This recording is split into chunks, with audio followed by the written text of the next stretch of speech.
দীর্ঘ টানাপোড়েনে শেষে অবশেষে মিলেছে মুক্তি। বন্দিদশা কাটিয়ে অবশেষে ভারতে ফিরেছেন ৯৫ জন মৎস্যজীবী। আর দেশে ফিরেই চোখে জল। বাংলাদেশে হার হিম করা নৃশংসতার কথা শুনে শিউরে উঠেছে গোটা দেশ। কেউ ঠিকমতো হাঁটতে পারছেন না, কেউ এখনো ঘটনার তীব্রতাই ভুলতে পারছেন না। একজন তো ভয়ে জলে ঝাঁপও দিয়েছিলেন, ঢলে পড়েছিলেন মৃত্যুর কোলে।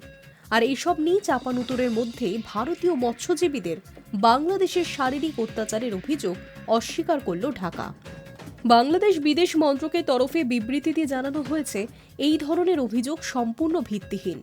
মেডিকেল পরীক্ষা সহ আন্তর্জাতিক সব রীতি মেনেই ভারতীয় মৎস্যজীবীদের সঙ্গে ঠিকমতো ব্যবহার করা হয়েছে বলে দাবি।